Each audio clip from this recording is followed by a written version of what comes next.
All across this great internet land, folks are talking about the Airbnb bust. They're talking about market saturation and how could you possibly stand out amongst the crowd in all of these Airbnb and VRBO markets. I'm going to tell you exactly how to do that right now. And the best part is, for most of it, you're not going to have to do anything at all. Standing out in the crowd these days isn't really that hard. If you all keep in mind a few things while you're purchasing, when you're listing, and when you're running your Airbnbs. And the best part about this is that probably 50% of what it takes to stand out in the crowd you don't even have to do. Because the thing is about Airbnbs, and I've looked at a lot of listings. I have purchased 3 Airbnbs in the past 18 to 24 months, something like that. I have looked at a lot of MLS listings. I have looked at a lot of Airbnb and VRBO listings. The competition out there is pretty much their own worst enemy because most of their listings are terrible. They're trash. They suck. It is not good for at least 50% of the folks out there. When I look at these listings, that most of them, either the property is bad, it's either the wrong type of property for the area, and this doesn't necessarily mean for the Smokies. This could be anywhere that you're at. If you're at a beach, it's the wrong type of property for the beach. It's in the wrong location, it's outdated, which is what I see a lot in the Smoky Mountains, are these horribly outdated properties. Then I see that the listing is terrible, either in the photos or the copy, the description, the title, the cover photo, it's all just not great. The photos especially, a lot of times people are using these awful photos that they took with their, iPhone 5 back in 2014 or whenever the iPhone was out, and they're just expecting that that is going to compete in today's market, and those things are just going to grab people's attention when they're these dim, very close up, just terrible pictures that are poorly framed and just do not sell the space at all, like a good set of professional photographs from a professional photographer who knows what they're doing, knows how to use this camera, and is able to really put your place in the best light. The last thing is that the properties that I see that are typically on the bottom 50% are just poorly ran, and this is simply execution from a business standpoint. That is probably why you see a lot of the properties out there that the rates are so low. And when you're looking at these other properties that have fabulous reviews, great photos, great listings, great everything, you're seeing that for the same size property, for the same amount of bedrooms and bathrooms and such, that they're getting much more per night than other properties. The difference is how the property is run, because that can make or break your whole operation here. You'll find that these places are dirty. They have bad reviews, a lot of times leading back to it being dirty, things falling apart, deferred maintenance, and just absentee owners that have not even been to their places to know exactly how bad it is, because they put it under the management of one of these property management companies who does not really care about your property. They'll say so, but there is really very little way that they can care for your property when they have 1, 2, 300 others and 150 to 300 different owners that they have to appease. There's just no way that that place is going to be run as well as you can run it. They'll also have a lot of times where things are priced incorrectly. They're either priced too low for the season that they're in, or they're priced too high for the season that they're in, and so they're missing out on either revenue or bookings, and they're just not making that top end revenue that you need to make in order so that the bottom end puts a little bit of money in your pocket. They also can have really funky minimum stays, and they may not even have minimum stays that are able to really take advantage of everything that you can do to get people to stay for the max amount of money, for the night. Then we're going to talk about that in a moment. But the thing is that 50% of properties are probably just not good. Their listings aren't good, especially in the Smoky Mountains. I see this where people have bought these properties, they've left them, and they're just complacent. So now that we know what the bad properties are, it's really a simple fact of just doing the exact opposite of that. And these are things that we've talked about on this channel over and over again in different videos, but let's bring them all together in this one video today. The number one thing, and this is just the motto of real estate, is location, location, location. And you need to have highly desirable in-demand properties in highly desirable vacation market areas where people are going to be coming to every single year from a very large portion of the country or wherever it is that you are.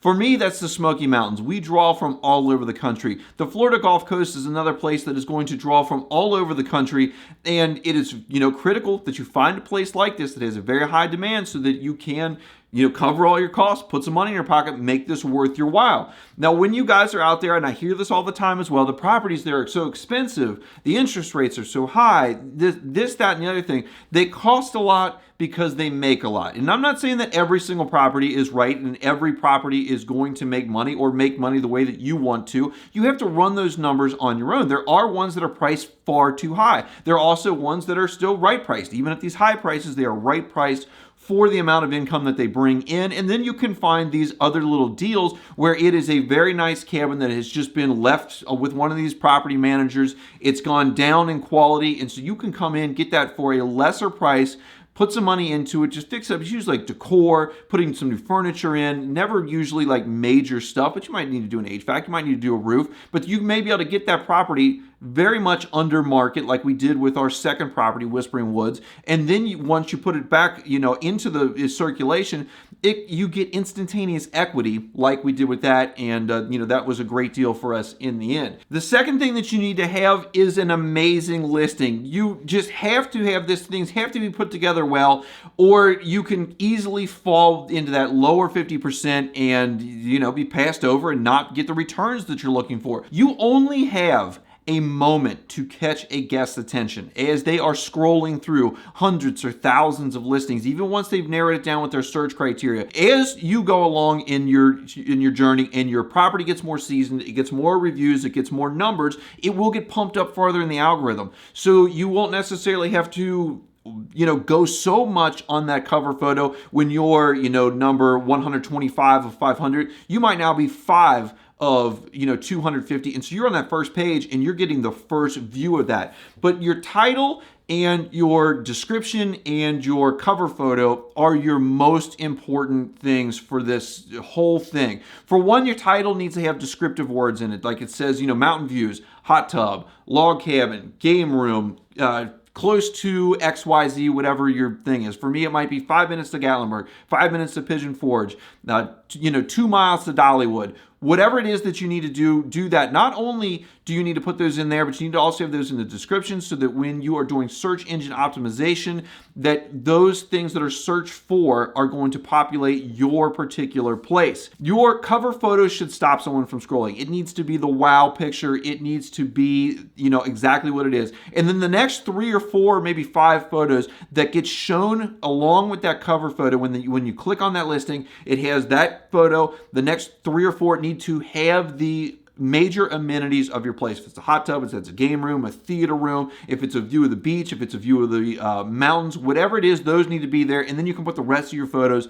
in an order that makes sense walking into the house. When you're looking at your description, it needs to sell the space in a very positive way. It needs to want to put into the guest's head that this place is amazing. You absolutely want to spend your hard-earned dollars and time for your vacation here, and leave out 90% of the rules, leave out 90% of you can't do this, you can't do that, there'll be a fine for this, there'll be a whatever. You want to sell, you want to say, come to sit and drink coffee on the porch while you look at our amazing mountain views, relax in our hot tub, challenge your friends and family to games in our game room, catch the game on our 70-inch TV, and if the weather's great, the national park is right next door. It's beautiful, etc., etc. You want to sell the space. You don't want to push people away. You need to have professional pictures or unsubscribe. If you're not going to do professional pictures, just click the unsubscribe button. This channel is not for you. That $500 or $600 or $700 or $1,000 that you spend is going to be a drop in the bucket of the tens to hundreds of thousands of dollars that you've spent just on a down payment to get into these, beautiful in-demand vacation homes. We have listed places with cell phone pictures when we first get done with them, before the professional photographer has gotten there. 100% of the time, we get a better response. We are able to charge higher rates when we have gotten the pro pictures done. They're in place and things are rolling for that. These bad listings, almost every time it has cell phone pictures that somebody took that has no idea how to really use a camera, and they just look terrible. When you are outfitting your places, the decor that you're using needs to match the area. So if you're in a mountain area, it needs to be mountainy. You can even have a very modern mountain cabin, but you still have to put in those things like, hiking, bears if that's in your area, just general outdoor stuff. Let's go on an adventure, things of that nature. But the thing is that it needs to be modern, simple, and no clutter. So you have to kind of skirt that line. It's what I like to call ours is like modern rustic, where things look like they're very country, but they're still modern looking as well. And it's hard for me to exactly get that across on the camera, but it's very simple. There's no clutter. We don't have knickknacks everywhere. And the same thing if you're at the beach, make sure that your stuff matches the beach. It has to have a beachy vibe, that airy pastel colors, things of that nature. Those are very important, and they have to present well in the pictures that you get professionally taken. Make sure that all of your furniture is in good shape. Make sure that everything in your property works. You can't have light switches not working. You can't have games not working. The hot tub has to work. These things have to work if you want to be in that top 5, 10, 20% of the listings that are always going to get booked no matter what the season is, and you're always going to get a higher daily rate than the rest of the folks that are in that bottom 50% that, really aren't your competition. Finally, guys, you have to run your property like a boss. You guys have just probably purchased a $500,000 plus property. It's going to cost you thousands of dollars a month just to carry the thing with mortgage and utilities and cleaning and all that.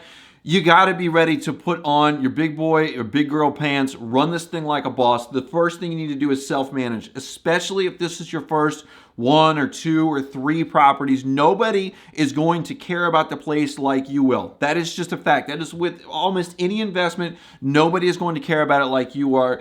It doesn't have to take up all of your time. There are times where things get highly overwhelming, even for me.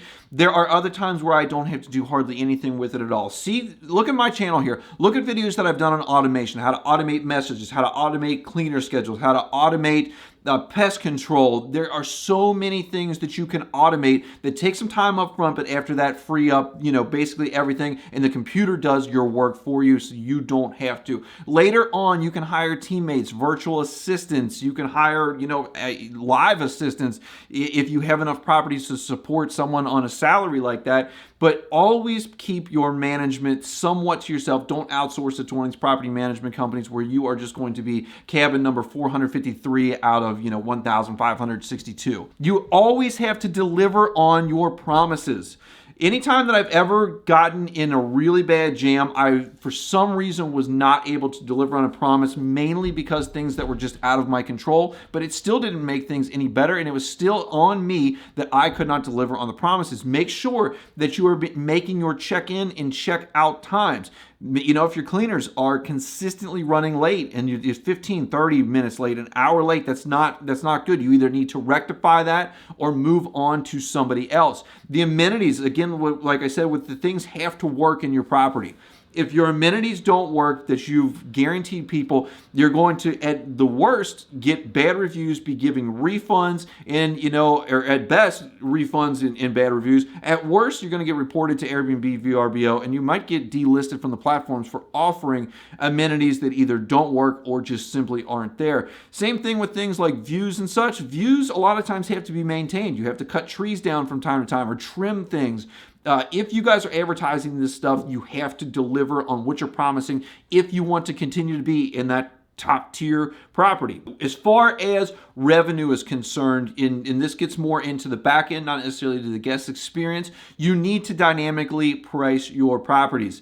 I use Price Labs. I think that's probably the most used one that I have come across. You can use Beyond Pricing. I think Wheelhouse is another one, but Price Labs is pretty simple, and it dynamically prices your particular property to the demand that is happening right now and is anticipated in the future. That's kind of the 3-cent tour of Price Labs. What this is going to do is it's going to keep your property competitive all the time without you having to go in there and change it manually, or even worse, just setting one price and then just leaving it go. Because then at some point you're going to be priced too low. and you're going to fill up and you're going to miss out on revenue, or you're going to be priced way too high and you're not going to get the bookings, and then again you're going to lose out on revenue even though you're priced higher than the prices that you would book at. What it does, again, is just does this automatically for you so that you don't have to do it. It's not fire and forget. You can't just set it and leave it forever. Check in on it once every week, at least once a month, but it is a great thing, and it will definitely max out your revenue. Minimum stays can be a game changer. Being able to get folks to come to your place and stay maybe for a shorter period of time, you may be able to fill up more of your calendar than if you had a longer period of time, or you may be able to make more money on that shorter booking than you would on a longer booking. For example, and I see this a lot in beach markets, a lot of the times these used to be a Saturday to Saturday or Sunday to Sunday type of market. And if they're doing weekly rentals and you can, do 3-night minimums, let's say, like a $2,000 weekly stay, you may be able to rent those 3 to 4 days for maybe $1,300 a piece. So instead of making $2,000, now you're making $2,600. You get the same amount of time, and you're just getting an overall higher average daily rate. And then, guys, finally, get the 5-star reviews. This is going to be one of the biggest factors in you continually getting booked more and more, moving up the algorithms as far as the takes numbers to get numbers algorithm, which I made a video on as well. The 5-star reviews are going to just make you overall more attractive for any guest that sees that they've had 50 5-star reviews. Everyone loves the place. There's a couple that will always have something bad to say. You're going to get a couple Karens that will leave you a 2 or 3-star review because they didn't see a bear to their trip down to Gatlinburg, or it was overcast for most of their time at the beach. There's nothing that you can do about that, but those 5-star reviews are going to push you up the algorithm, and you have to work for them.